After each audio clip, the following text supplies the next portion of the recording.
오늘은 우리는 건넙니다 라는 제목으로 함께 은혜를 나누도록 하겠습니다. 주님을 믿는다고 하면서 내 마음대로 사는 사람들이 있습니다. 그러면 안 됩니다. 우리가 사는 이 세상에 사는 분명한 목적이 있습니다. 올해가 시작한 지 벌써 2월 달 중순이 되어 가는데 어떻게 사셨습니까? 무엇을 바라보며 사셨습니까? 우리에게는 분명한 삶의 목적이 있습니다. 이것을 잊어버리면 우리의 삶은 의미 없이 향방 없이 흘러가는 세월이 될 뿐입니다. 이 목적은 주님께서 나를 구원하신 것과 같은 목적입니다. 나의 존재의 목적은 나를 구원하신 구원의 목적과 항상 같습니다. 내가 왜 살아야 되지? 의심이 되는 분들은 항상 기억하십시오. 왜 예수님을 나에게 주셨을까? 왜 하나님께서는 그 아들을 나를 위해 내어주셨을까? 다시 한번 목적을 회복하시고 나아가시기를 원합니다. 이 목적이 무엇입니까? 목적을 따라 목적을 향해 살아야 된다고 하는데 이 목적이 무엇입니까? 하나님 나라 이외에는 우리의 삶에 목표가 없습니다.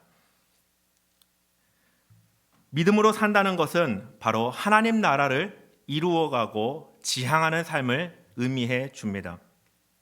믿음으로 삽시다. 그런데 어떤 삶이 믿음으로 사는 삶입니까? 여러분 믿음으로 잘 살고 계십니까? 믿음으로 살겠다라고 아무리 다짐을 해보아도 뒤를 돌아보면 삶의 모습이 어떻습니까? 뒤를 돌아보면 나도 모르는 사이에 하나님이 말씀해 주시는 그 기준을 잊어버릴 정도로 세상에 심취해 있는 것은 아닙니까? 저의 이야기입니다. 얼마나 깜짝깜짝 놀라는지 모릅니다. 열심히 말씀을 읽고 설교를 준비하고 묵상해 보지만 그러면서도 스스로를 돌아보면 얼마나 세상에 심취해 있는지 모릅니다. 사람들은 배우자에게 이렇게 이야기합니다. 까도 배우자를 모르겠다라고 말이죠. 저는 그게 우리 스스로에 대한 모습인 것 같습니다. 까도 모르겠습니다. 믿음으로 살겠다 그렇게 고백을 해도 까도 나의 모습은 믿음과 다른 삶의 모습을 여러 번 발견합니다. 여러분 믿음으로 살기 원하십니까? 무엇이 믿음으로 사는지 우리는 답할 줄 알아야 합니다. 막연하게 믿음으로 살겠습니다 라고 고백하는 것이 아니고 결단하는 것이 아니고 그렇다면 믿음으로 사는 것이 무엇인지 우리는 구체적으로 고백할 줄 알아야 합니다. 예배하는 것, 기도하는 것, 때때로 하나님의 구체적인 기도의 응답과 기적을 체험하는 것, 이것이 믿음일까요? 여러분은 믿음으로 사는 것이 무엇이라 정의하고 그 삶을 지향해 가고 계십니까? 이스라엘 백성의 삶을 돌아보면 어떻습니까? 그들은 믿음으로 살았습니까? 여러분은 어떠한 평가를 이스라엘 백성의 삶을 보면서 내리고 계십니까? 그들이 언약 백성으로 살았습니까? 세상 열방 가운데 하나님의 택하신 민족으로 하나님을 드러내고 하나님의 구원의 복된 소식을 드러내며 그들이 존재했었습니까? 잘 모르겠습니다. 때때로 그들은 하나님의 말씀에 순종하고 하나님의 은혜를 누렸습니다. 그러나 불순종한 모습도 많았습니다. 정말 감사한 것은 그럼에도 불구하고 강권적인 하나님의 은혜로 하나님께서 그들을 구원하신 사실입니다. 그들을 흑암의 권세에서 적들의 공격에서 구원하신 적이 한두 번이 아니라라고 하는 사실이죠. 순종에는 실패했음에도 불구하고 여전히 구원의 손길을 내미신 그 하나님이 우리 하나님이셔서 정말 감사할 뿐입니다. 이제 우리 순서입니다. 우리가 다른 사람을 판단하기는 좋아하지만 우리 스스로에게는 어떻습니까? 오늘 이 밤에 우리 스스로에게 이런 잣대를 들이밀면서 믿음으로 사는 것이 무엇인지 우리가 다시 한번 말씀을 통해 결단하고 우리의 삶의 변화를 이끌어 가기를 주님의 이름으로 축원드립니다. 오늘 본문의 배경을 보면 시딤에서 떠나 요단에 이르렀다고 말씀해주고 있습니다. 1절 말씀입니다. 또 여호수아가 아침에 일찍이 일어나서 그와 모든 이스라엘 자손과 더불어 시딤에서 떠나 요단에 이르러 건너가기 전에 거기서 유숙하니라. 시딤은 어떤 곳이죠? 시딤이라고 하는 그 말 자체는 아카시아 나무라는 뜻을 가지고 있습니다. 아주 단단한 나무가 아카시아 나무입니다. 어떤 면에서 시딤에서 떠났다라고 할 때 그 견고함, 단단함, 아집 고집에서 떠나라 이렇게 적용하는 분들도 있을 정도로 시딤은 아카시아 나무 단단함, 견고함을 의미하는 단어입니다. 요단 동편의 모압 평지에 위치한 동네입니다.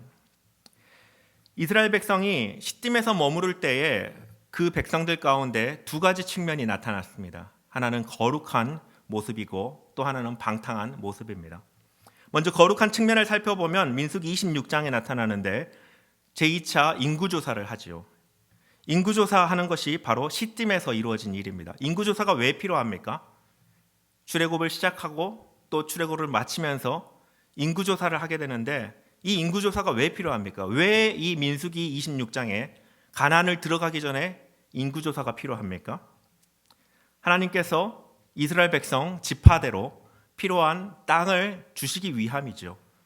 어떤 면에서 이 민수기 26장에서의 이 인구조사는 다른 여러 가지 의미도 있겠습니다만은 하나님께서 그 백성들의 필요와 형편에 따라서 은혜를 베푸시기 위한 그 그릇을 준비하는 것이 이 민수기 26장에 나와 있는 인구조사가 아닌가라고 저는 묵상을 해봅니다. 시딤이라는 곳, 하나님의 은혜의 그릇이 준비되는 곳입니다. 또 이 시딤에 무슨 일이 있었습니까? 모세의 고별 설교가 있습니다. 하나님의 함께 하심과 그들에게 복 주시기를 서원하며 그들을 축복하였던 곳이죠. 또 시딤하면 무엇이 떠오릅니까? 새로운 리더십이 세워지는 곳이 바로 시딤입니다. 모세의 시대가 지나가고 여호수아의 시대로 변경되는 것이 바로 이 시딤입니다. 새로운 리더십을 세운 하나님, 바로 새로운 꿈을 꾸고 이전에 세웠던 목표를 향하여서 더욱더 힘차게 달려갈 수 있도록 그 길을 열어주신 것이죠. 또 시딤하면 무엇이 떠오르십니까?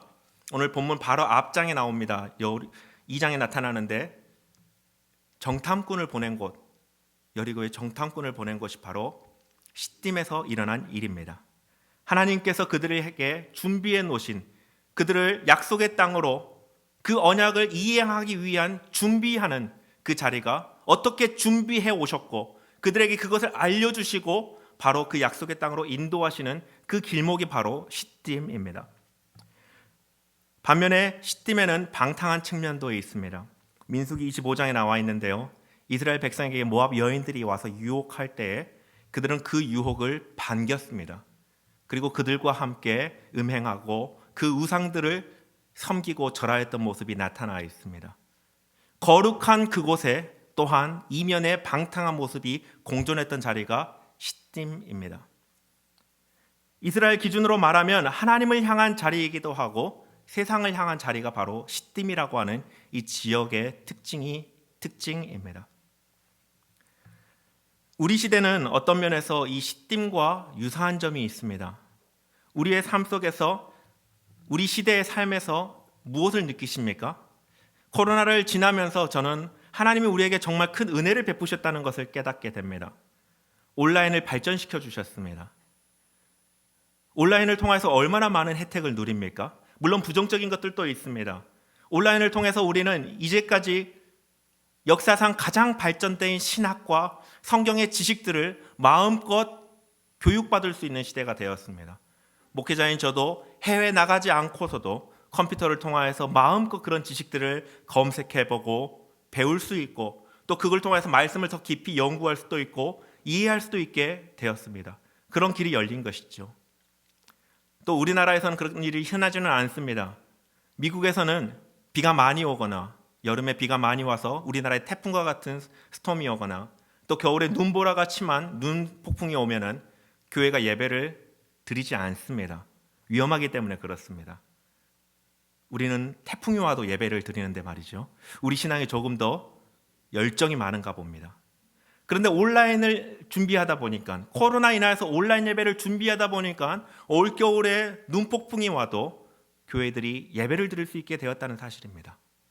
어떤 면에 이 시대에 많은 발전이 있음을 통하여서 우리는 하나님을 더 알아갈 수 있는 여러 가지를 누릴 수 있게 되었다는 사실입니다. 반면에는 또 어떠한 단점이 생깁니까? 내가 가고 싶을 때 교회 가고 안방에서 편하게 예배드려버리는 그런 시대가 되어가기도 합니다. 또 요즘 시대가 어떤 시대입니까? 개인의 프라이빗한 영역을 소중하게 생각하고 서로 침범하지 않는 시대입니다. 사람들이 일탈을 꿈꿉니다. 자신을 속이기도 합니다. 이제 어떤 사람은 교회가 마치 내 왕국이처럼 여기기도 합니다. 하나님의 것이 내 것이라고 생각하는 사람이 있는지도 모르겠습니다. 마음의 중심이 어떨까요? 우리의 마음의 중심은 어떻습니까? 일탈이 다른 데 있는 것이 아니라 때로는 우리 마음의 중심에 있다는 사실을 기억했으면 좋겠습니다. 행위로 일탈하는 것이 아니라 우리의 마음의 중심으로 두 마음을 품기 너무 쉬운 이 시대 가운데 우리가 존재하고 있다는 사실입니다. 마치 시딤과 같습니다.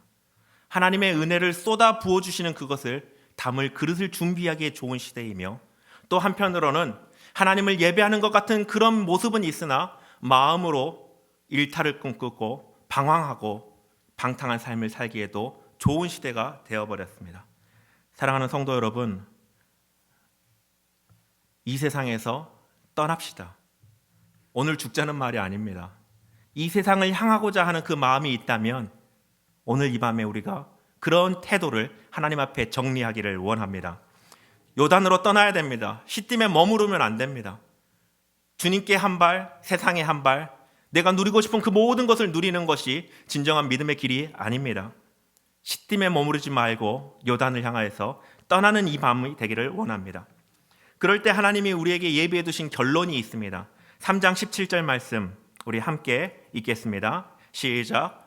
여호와의 언약궤를 맨 제사장들은 요단 가운데 마른 땅을 굳게 섰고 그 모든 백성이 요단을 건너기를 마칠 때까지 모든 이스라엘은 그 마른 땅으로 건너갔더라. 하나님은 이스라엘 모든 백성들을 어떻게 하셨다고요? 그 마른 땅으로 건너가게 하셨습니다. 시딤을 떠날 때에, 요단을 향해 갈 때에, 하나님 나라를 향해 갈 때에 하나님은 어떻게 인도하신다고요? 마른 땅으로 건너가 그 나라로 갈 수 있도록 인도하시는 그 결론을 하나님 이미 우리에게 주신 것입니다. 우리 주저하지 맙시다. 때로는 헌신하다 보면은요, 주저할 조건들이 마구마구 떠오릅니다. 저도 제자 훈련을 독려하고 양육 훈련을 독려하는 전화를 우리 성도님들께 해봅니다. 전화 속으로 그분의 표정이 나타납니다. 하지 않아야 될 이유를 생각하시는 표정이 느껴질 때가 있습니다. 그분의 속마음만 그렇습니까? 우리의 마음은 어떻습니까? 오늘 이 밤에 진지하고 정말 정직한 모습으로 하나님 앞에 시딤을 떠나 요단으로 가겠습니다. 결단하는 이 밤이 되기를 원합니다. 요단을 건너 가나안에 이르는 첫걸음이 시딤에서 떠나 요단을 향한 것이라고 할 때에 오늘 본문은 그 강을 건너기 위한 구체적인 준비 3가지를 말씀해 주고 있습니다. 우리 3절부터 5절까지의 말씀을 다시 한번 읽어봤으면 좋겠습니다. 함께 읽겠습니다. 백성에게 명령하여 이르되 너희는 레위 사람 제사장들이 너희 하나님 여호와의 언약궤 매는 것을 보거든 너희가 있는 곳을 떠나 그 뒤를 따르라. 그러나 너희와 그 사이 거리가 2000규빗쯤 되게 하고 그것에 가까이 하지는 말라. 그리하면 너희가 행할 길을 알리니 너희가 이전에 이 길을 지나보지 못하였음이니라 하니라. 여호수아가 또 백성에게 이르되 너희는 자신을 성결하게 하라. 여호와께서 내일 너희 가운데에 기이한 일들을 행하시리라. 아멘. 이 말씀 가운데 우리는 오늘 이 3가지를 통하여서 우리가 그러면 요단을 향하여서 가는 그것이 무엇인지 함께 도전받았으면 좋겠습니다. 먼저는 하나님의 언약궤를 맨 것이 보일 때 너희 있는 곳을 떠나 그 뒤를 따르라라고 말씀해 주고 계시고 또 자신을 성결케 하라라고 말씀해 주시고 또 마지막으로 하나님께서 행하실 일을 기대하고 바라보라라고 말씀해 주고 계십니다. 먼저 가나안에 들어가기 위해 이스라엘 백성은 언약궤를 따라가야 했습니다. 언약궤를 따라 요단을 건너 가나안 땅에 들어가는 것이죠. 한강을 건너는 방법이 몇 가지 있을까요? 신일교회에서 용산역을 향해서 가는 방법은 몇 가지일까요? 마포대교, 원효대교, 한강대교를 건너서 가는 방법이 있거나 지하철을 타고 가는 방법이 있을지 모르겠습니다. 나중에 드론 택시가 나타나면 더 많은 방법이 생기겠죠. 이런 상상으로 하나님 나라 들어가는 것을 생각하시면 안 됩니다. 내가 할 수 있는 방법으로, 사람들이 하는 방법으로 하나님 나라를 들어가지 않습니다. 하나님 나라를 경험하지 않습니다. 그리고 하나님 나라를 세워가지도 않습니다. 못합니다. 하나님은 언약궤를 맨 제사장들을 뒤따라가는 방법을 이스라엘 백성에게 주셨습니다. 다른 방법을 주지 않으셨습니다. 그렇다면 믿음의 삶도 마찬가지입니다. 그 언약궤를 쫓아가는 것이 믿음의 삶입니다. 편법, 불법은 통하지가 않습니다. 세상에서 통할지 모르겠습니다. 교회에서도 물건을 구입하거나 어떤 일을 할 때 얼마나 달콤한 유혹들이 많이 있습니까? 편법, 불법은 세상에서 혹은 사람에게 통할지 모르겠습니다만은 사람을 속일 수 있을지언정 하나님은 속지 않으십니다. 하나님 나라에는 유일한 길, 하나님이 제시해 주시는 길밖에 없음을 믿음으로 순종하시기를 주님의 이름으로 축원드립니다. 하나님의 방법이 아니고는 하나님 나라를 갈 수가 없고 우리의 인생의 목적과 구원의 목적을 이룰 수가 없다는 것이죠. 레위 제사장 사람들이 언약궤를 메면 그때 함께 이동해야 됩니다. 우리는 하나님이 바라보시는 것이 어딘지를 보아야 하고 하나님의 마음에 두신 그곳이 어딘지를 보아야 합니다. 언제 하나님께서 언약궤를 움직이실지 세밀하게 집중해야 된다라고 하는 것입니다. 취사 선택할 수 있는 것이 아닙니다. 내가 복 받는 비결은 잘 듣고 이렇게 하면 하나님이 기도 응답해 주셔라고 할 때는 집중하여 듣고 메모하여 듣고 다시 돌려 듣고 하면서 헌신하자고 할 때에는 남의 일인 양 취사 선택할 수 없다라고 하는 것이죠. 사람들은 이야기합니다. 언젠가는 하겠죠. 일단 올해는 다른 일을 먼저 하겠습니다라고 합니다. 올해는요. 사실 그 대답을 작년에도 했습니다. 내년도 같은 말을 할 것입니다. 제가 작년 1월 달에 아직도 기억납니다. 시무 예배를 하면서 교역자들과 함께 이야기를 할 때 담임 목사님께서 올해 목표를 물어보셨을 때 제 첫 번째 목표는 다이어트였습니다. 10kg를 감량하는 것이 제 목표입니다. 건강상 이유가 아니라 좀 가벼우면 더 활력 있게 사역할 수 있을 것 같아서 그랬습니다. 올해 제 목표가 무엇일까요? 다들 모르겠습니다. 이런 것들은 넘기셔도 됩니다. 맛있는 음식이 있으면 드십시오. 내일 다시 시작하면 됩니다. 중요한 문제가 아니기 때문에 그렇습니다. 요단강을 건너는 것은 어떻습니까? 언약궤가 움직이는데 그것을 따라가는 길은 어떻습니까? 그것은 다음으로 미룰 수 없는 것입니다. 왜냐하면 하나님의 때이기 때문에 그렇습니다.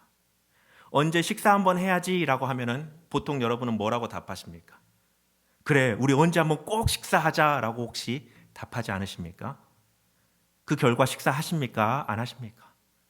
보통 이런 대답은 상황을 모면하는 대답일 확률이 높습니다.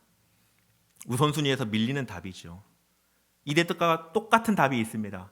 미안해, 내가 요즘 너무 바빠서 식사를 같이 못할 것 같은데 어쩌지? 똑같은 대답이죠. 어떤 사람이 식사를 함께 하죠? 우리 언제 밥 한번 먹읍시다 할 때 그래? 나 이번 주 금요일 날 점심시간 비는데 넌 어때? 라고 답하는 사람입니다. 즉각적으로 순종하는 사람이 바로 하나님의 언약궤에 움직여질 그때에 깨어 함께 하나님의 나라로 들어갈 수 있다라고 하는 사실입니다. 하나님은 어쩌면 오늘 언약궤를 움직이실지 모르겠습니다. 하나님의 나라를 오늘 우리에게 보여주실지 모르겠습니다. 하나님의 뜻을 오늘 이 밤에 우리 가운데 이루실지도 모르겠습니다. 그 하나님께 집중하고 계십니까? 제가 2교구와 5교구를 담당하고 있습니다. 하나가 더 있습니다. 평신도 양육훈련을 담당하고 있습니다. 평신도 양육훈련 오늘 밤에 홈페이지 접속하셔서 다 신청하십시오. 목자 교구 목사님들께 여쭤보십시오. 방법을 다 알려드릴 것입니다. 청년부도 제자훈련 신청하십시오. 하나님의 때를 준비해야 합니다. 내년에 할게요. 가을에 할게요. 다음이라고 미루지 마십시오. 하나님의 언약궤가 움직여가고 그것을 쫓아서 우리는 강을 건너 하나님의 나라를, 하나님의 뜻이 이루어지는 그 현장에 머물러야 될 텐데 다른 것에 우선순위를 내어주지 마십시오. 제가 또 담당하는 일이 있습니다. 이번 주에 큐티 책을 목자들께서 파악해 주셔서 다 보고해 주셨습니다. 다 모아보니 271권이었습니다. 너무 적은 숫자 아닙니까? 올해 우리가 함께 큐티를 하고 목장에서 함께 큐티 나눔을 통하여서 하나님의 말씀을 나누자라고 선포했습니다. 오늘 다시 목자들에게 다 신청하십시오. 함께 해야 됩니다. 하나님이 언약궤를 움직이셔갈 그때를 우리가 더욱더 하나님께 집중함으로 오늘 그때를 예비하는 우리가 되기를 원합니다. 한 가지가 더 있습니다. 이쯤 되면 아시겠죠? 신청하십시오. 그림 1:1 전도훈련입니다. 3월 1일 빨간 날입니다. 손꼽아 기다리셨을지 모르겠습니다. 놀러가기 딱 좋다라고 상상하시고 말이죠. 저도 마음속으로 생각했습니다. 3월 1일 빨간 날, 쉬는 날이라고 말이죠. 그런데 놀러가기에 더 좋은 날들이 후로 예비되어 있습니다. 정교인 체육대회도 있고 또 목장별로 나들이도 갈 수 있고 우리의 놀 수 있는 날이 얼마나 많은지 모릅니다. 3월 1일은 사실 놀러가기에 좋은 날이 아닙니다. 아직 춥습니다. 나가지 마시고 따뜻한 이곳에서 하나님의 때가 언제인지 우리가 복음으로 준비되고 무장하는데 힘쓰시는 여러분 되시기를 주님의 이름으로 축원드립니다. 아멘 하신 분들은 등록하셔야 됩니다. 언약궤를 따라가면 강을 건너는데요. 그 일이 쉽습니까? 순종하면 헌신하면 된다고 하는데 그 일이 쉽습니까? 말만 쉽습니다. 어렵습니다. 어려워요. 믿음의 순종의 결과를 우리가 알고 있지만 사실 순종하고 헌신하는 데는 정말 많은 수고가 따릅니다. 우리가 원하는 것은 수고입니까? 아닙니까? 우리의 원하는 것은 수고가 아니라는 데 문제가 있습니다. 수고하지 않을 것을 우리는 희망하고 소원하고 원합니다. 본능이죠. 그런데 하나님의 언약궤가 움직여갈 그때에 예의주시하고 준비하기 위해서 우리가 마땅히 해야 될 수고가 있다라고 하는 것입니다. 언약궤를 따르는 것은 다른 한편으로 신약에서는 예수님을 따르는 것으로 나타나 있습니다. 이스라엘이 언약궤를 따라 하나님 나라인 가나안에 들어간 것과 같이 우리는 예수 그리스도를 쫓아 하나님 나라로 들어갔습니다. 마태복음 16장 24절에 이렇게 말씀해 주고 있습니다. 이에 예수께서 제자들에게 이르시되 누구든지 나를 따라오려거든 자기를 부인하고 자기 십자가를 지고 나를 따를 것이니라. 아멘. 아무도 아멘을 안 하시는군요. 네, 마음속으로 아멘 하셨을 줄로 압니다. 김장을 하는데 오라고 하는 시어머니의 전화를 받으면 마음이 어떻습니까? 말이 안 나오죠. 네, 마음이 무거울 것입니다. 근데 어떤 사람은 김장을 하니까 와서 도우라고 할 때 행복한 사람이 있습니다. 너무 심심해서 좀이 쑤시는 사람은 와서 김장하는데 도우라 그러면 너무나 신납니다. 가서 돕고 마지막에 수육에 김장김치를 먹을 것을 상상하면서 신나합니다. 그런데 왜 시어머니가 혹은 다른 사람이 김장을 하러 도우라고 할 때 우리가 스트레스를 느낄까요? 내가 해야 될 일이 있고 하고 싶은 일이 있기 때문에 그렇습니다. 우리가 주님을 쫓아가야 될 텐데 힘을 다해 주님을 쫓아가야 될 텐데 왜 우리가 그 일에 선뜻 나서지 못하고 주저하게 될까요? 우리가 해야 될 일이 있다고 생각하고 하고 싶은 일이 있다고 여기기 때문입니다. 그러나 그보다 먼저 우리가 해야 될 일이 바로 언약궤가 움직이는 것을 예비할 때입니다. 우리의 인생의 목적이고 하나님께서 그 아들을 내어주시면서 우리를 구원하신 목적이기 때문에 그렇습니다. 생명이 여기에 있기 때문에 그렇습니다. 올해 복음으로 바로 서야 될 한 해입니다. 표면적인 표어는 다음 세대를 살리는 것입니다. 돈에 투자를 많이 하면 됩니까? 좋은 우리 교육자들과 교사들과 프로그램이 있으면 다음 세대가 부흥할까요? 물론 그런 것도 필요합니다. 지원도 많이 해줘야 됩니다. 사랑도 많이 주어야 됩니다. 훌륭한 지도자들이 있어야 됩니다. 좋은 교보제도 필요합니다. 그러나 더 필요한 것이 있습니다. 우리 세대가 복음으로 바로 서야 됩니다. 다음 세대라는 이 표 속에 나와 상관없다고 생각하지 마십시오. 내가 바로 서지 않으면 다음 세대는 결코 바로 서지 못합니다. 신일교회 장년들이 먼저 바로 설 때에 청년들이 바로 서고 다음 세대가 바로 서고 금천구가 우리나라가 변화될 줄로 믿습니다. 이스라엘 백성이 홍해를 건너고 주님을 온전히 따랐습니까? 그들은 불평하다가 광야에서 생을 마감했습니다. 오늘 본문이 배경이 되는 그 스토리 속에 요단강을 건너죠. 이 세대가 지금 요단강을 건너서 가나안을 완전히 점령했습니까? 적당히 순종한 것 같습니다. 언약궤를 따르는 것은 단번한 구원을 얘기해주고 있는 것이 아닌 것 같습니다. 흔들리지 않는 그 구원을 붙잡고 끊임없이 그 구원을 붙잡음으로 살아가는 삶을 의미해주고 있습니다.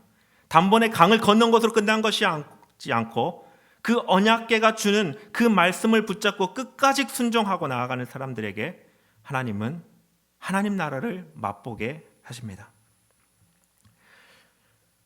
언약궤를 쫓아가라라고 우리에게 먼저 말씀해 주신 다음에 두 번째로 우리에게 주시는 말씀은 이스라엘 백성이 요단에서 자신을 성결케 하라라고 말씀해 주셨다는 것입니다. 거룩하면은 헬라어로는 히브리어로는 카도시라고 하는 단어입니다. 이 단어가 조금 변형됐습니다.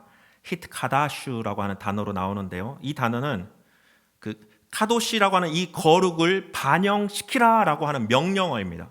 그러니까 거룩을 반영시켜라라고 하는 단어가 바로 히트카다슈라고 하는 단어입니다. 너희 스스로 거룩을 반영시켜라라고 하는 강력한 명령입니다. 내가 거룩하니 너희도 거룩하라라고 명령하시는 그 말씀이 자신을 성결케 하라라고 하는 이 한 단어로 표현되어 있습니다. 거룩을 반영시키라, 성결케 하라. 너희 스스로 거룩함에 준비하라라고 말씀해 주시는 것이죠. 성결케 하라의 1차적인 의미는 죄를 제거하라는 의미이고 두 번째 의미는 하나님의 영광을 담으라라고 하는 의미가 있습니다. 그런데 여기서 우리가 주목할 사실이 있습니다. 2절 말씀입니다. 사흘 후에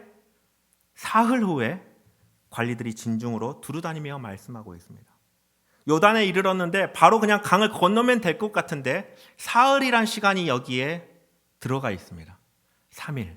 왜 이 3일이 필요했을까요? 반드시 이 시간을 거쳐서 해야 될 그 무언가가 있었는데 저는 바로 그것이 성결케 하다라는 이 말씀 안에 있다는 것을 묵상합니다. 성결케 하다. 죄를 회개하고 하나님으로 나를 가득 채우는 이 거룩하게 하는 이 과정에 단회적이 아니라 시간이 필요하다라고 하는 것이죠. 구약에 단 한 번이라도 하나님께서 죄를 보시고 그냥 넘어가셨더라, 죄를 보시고 적당히 넘어가셨더라 한 적이 있습니까? 하나님과 죄는 결코 관계될 수 없는 단어입니다. 우리 안에 있는 죄를 가지고 결코 하나님의 언약궤를 쫓아갈 수가 없다라고 하는 것입니다. 우리 안에 죄를 가득 품고 있는데 하나님의 인도하심을 따르지 못하고 하나님의 나라를 채워주심을 경험하지 못한다라고 하는 것이죠. 그렇기 때문에 우리는 죄를 고백해야 됩니다. 근데 죄를 고백하는데 여기에 시간적인 개념이 있다는 것을 우리가 유념히 살펴보았으면 좋겠습니다. 그냥 단순하게 성결케 하라 그것으로 끝내지 않고 3일이라는 시간이 걸렸습니다. 왜 3일이 필요할까요? 저도 기도를 하면서 회개를 하면은요, 즉흥적으로 떠오르는 죄들이 많이 있습니다. 하나님 용서해 주십시오. 구체적으로 기도합니다.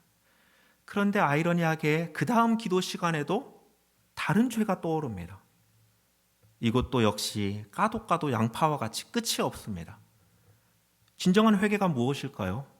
생각나는 죄를 다 고백하면 그것이 진정한 회개일까요? 여러분, 회개를 무엇으로 정의하십니까?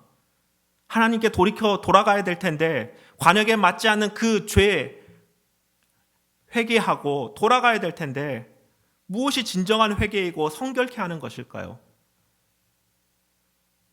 여기에 시간이 필요하다는 것입니다. 여기서 말하는 시간은, 회개는 몇 시간을 해야 된다, 며칠을 해야 된다, 일주일을 해야 된다, 이것을 의미하는 것은 아닙니다. 진정한 회개가 되기까지의 단회성이 아니라 진정성이 필요하다라고 하는 것입니다. 그럼 그 진정성을 어디에서부터 근거해서 우리가 회개를 할 수 있을까요? 그 진정성의 근거는 나 자신이 아닙니다. 죄의 정의는 어디로부터 정의됩니까? 하나님으로부터 정의됩니다. 하나님의 뜻에서 벗어난 것이 죄입니다. 회개는 하나님의 기준에서부터 시작합니다. 그리고 회개는 성령의 조명하심으로부터 되게 되는 것이 바로 회개라는 것입니다. 요한복음 16장 7절부터 9절 말씀을 함께 읽어보겠습니다.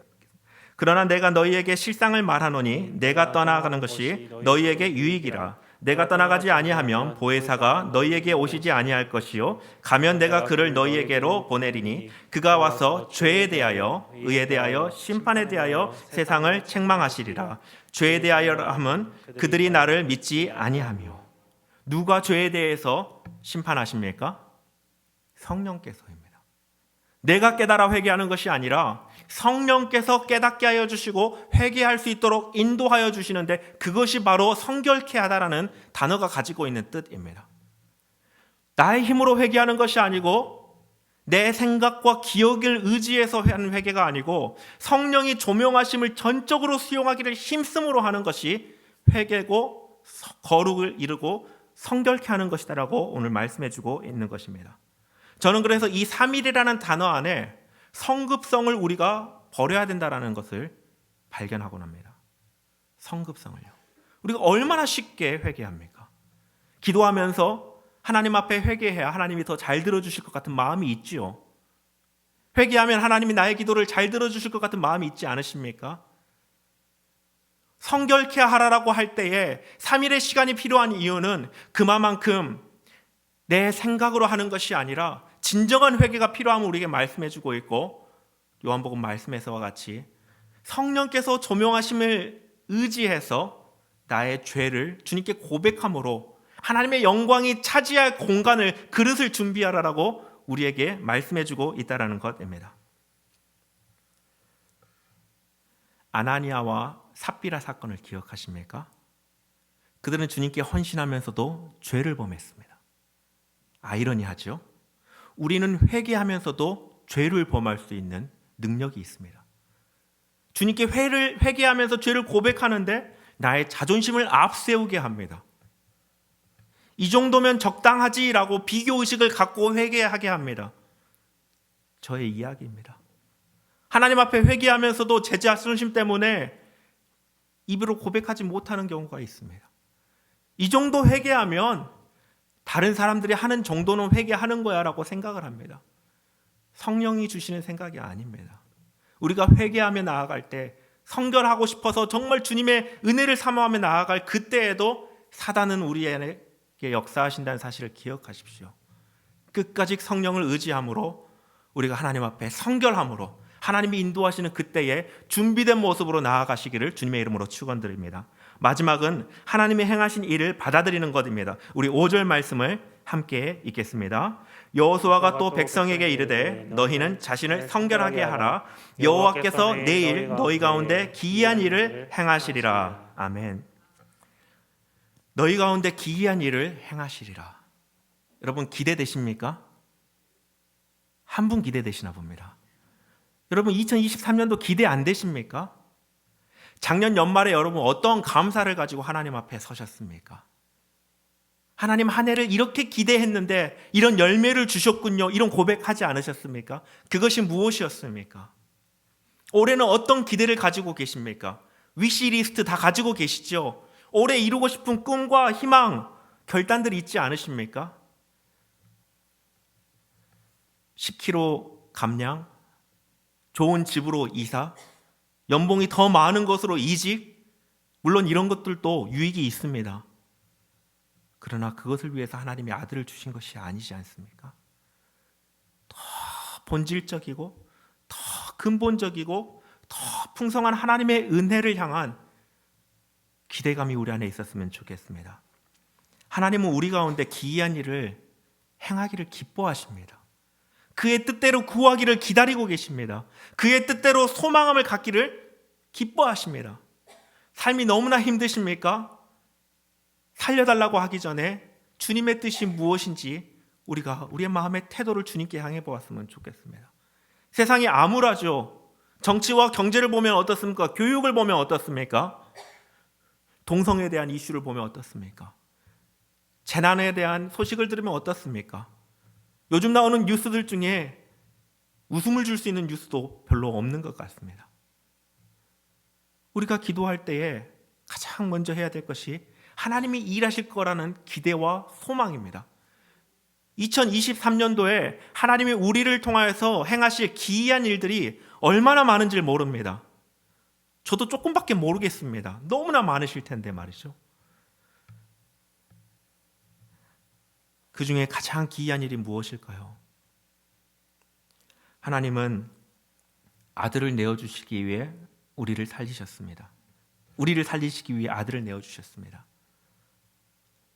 친구를 위하여 목숨을 버리는 것이 얼마나 귀한지 말씀하시면서 스스로 목숨을 우리를 위하여 내어주시는 순종을 하신 분이 우리의 왕이신 예수 그리스도십니다. 천하보다 귀한 것이 무엇입니까? 한 영혼입니다. 나를 그렇게 보셨다고요. 우리 주님께서요. 그 주님께서 우리 안에 행하실 기이한 일이 무엇이겠습니까? 이직이겠습니까? 단순한 건강의 회복일까요? 날씬해지는 것일까요? 좋은 집으로 이사하는 것일까요? 비교할 수 없는 그것이 있습니다. 천하보다 귀한 한 영혼입니다. 제가 오늘 하라라고 말씀드리는 것이 너무 많죠. 다 하셔야 됩니다. 평신도 양육, 큐티책도 신청하고 함께 하시고 그림전도도 하셔야 됩니다. 그리고 태신자를 하나님이 행하실 기이한 일을 사모함으로 작정하시길 바랍니다. 갑자기 뜬금없이 말씀드리는 것이 아닙니다. 한 해는 시작되었지만 이제 2주 후면 목장이 개강합니다. 한 해의 본격적인 사역이 우리의 코앞에 다가왔습니다. 여호와의 언약궤가 움직여갈 때가 우리의 코앞에 다가왔다는 것입니다. 작년에 했으니까 그대로 해야지 하지 마십시오. 기도로 준비하십시오. 오늘 이 밤에 기도하십시오. 그 앞에 결단하십시오. 하나님의 시각으로 영혼을 바라보셔야 됩니다. 신일교회 오래 다니시면 오래 다니시는 분일수록 이런 마음을 갖지요. 매년 작정하는데 올해도 그 사람 작정해야지라고 말이죠. 성령님의 눈으로 영혼을 보셨습니까? 올해 기이한 일을 행하실 그 하나님 아버지의 눈으로, 마음으로 이웃을 보셨습니까? 오늘 이 밤에 우리가 하나님 앞에 성결한 모습으로 나아갔으면 좋겠습니다. 말씀을 맺겠습니다. 누가 요단강을 건넙니까? 혹시 요단강을 이미 건넜다고 생각하십니까? 언약궤가 메어지고 있습니다. 우리 모두 준비합시다. 올해 위시리스트 해야 될 일에 영적 성장을 위한 목록으로 가득 채우십시오.